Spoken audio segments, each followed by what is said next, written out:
اب بات کرتے ہیں پونا کے رہنے والے کامل شیخ کی۔ کامل شیخ بھی انوکھے انداز سے اردو ادب کی، اردو زبان کی خدمت کر رہے ہیں۔ ان کی خدمات کو دیکھتے ہوئے انہیں مولانا آزاد ایوارڈ سے نوازا گیا ہے۔ کیا کر رہے ہیں اور کس انداز میں کامل شیخ اردو ادب کی خدمت کر رہے ہیں، آئیے دیکھتے ہیں اس رپورٹ میں۔ اس خود غرض اور مطلب سے بھری دنیا میں بھی ایسے لوگوں کی کوئی کمی نہیں ہے جو بے لوث سماجی خدمات کو انجام دے رہے ہیں، اور ایسے لوگوں کی بھی کمی نہیں ہے جو نیک کام کر رہے لوگوں کی حوصلہ افزائی، عزت افزائی اور ہمت افزائی کرتے ہیں۔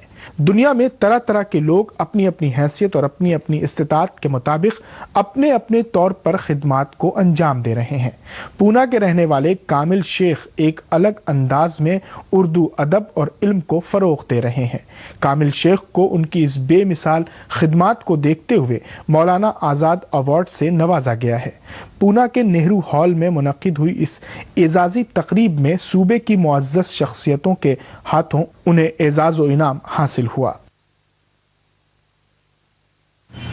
مولانا ابوالکلام آزاد جو ہندوستان کے پہلے ایجوکیشن منسٹر رہ چکے ہیں، اللہ کا لاکھ لاکھ احسان ہے کہ ان کے نام کا ایوارڈ مجھے دیا گیا ہے اردو کے لیے، اور میری تڑپ اور لگن ہے کہ اردو کے لیے میں اور بھی بہت زیادہ کام کروں انشاءاللہ تعالیٰ، اور بھی بہت سارے وسائل تعلیم، ٹیچنگ ایڈس بچوں کے لیے الگ الگ نکالوں، اور بہت سارے وسائل میں اردو کے لیے کر رہا ہوں کام۔ اسی کو سامنے رکھ کر کے ان لوگوں نے جو مجھے ایوارڈ سے نوازا ہے، میں ان کا بہت شکر گزار ہوں۔ آئیے جانتے ہیں کہ وہ کون سا منفرد انداز ہے جس میں کامل شیخ اردو زبان کی خدمت کر رہے ہیں اور علم کو فروغ دے رہے ہیں۔ دراصل کامل شیخ کا پونا شہر میں ایک چھوٹا سا پبلیکیشن ہاؤس ہے۔ اس پبلیکیشن ہاؤس میں کامل شیخ غیر نصابی ٹیچنگ مٹیریل تیار کرتے ہیں۔ ان مٹیریل سے مختلف قسم کے نقشے، پرائمری سطح کے بچوں کے لیے غیر نصابی کتابیں اردو زبان میں تیار کی جاتی ہیں۔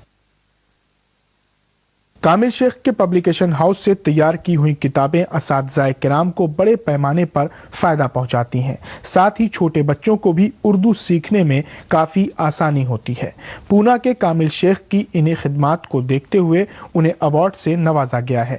یقینی طور پر سماج میں کسی بھی سطح پر کوئی بھی اپنے طور سے اگر معاشرے کی خدمت کر رہا ہے تو اس کی حوصلہ افزائی ضروری ہے تاکہ دوسروں کو بھی ایسے نیک کام کرنے کا حوصلہ مل سکے۔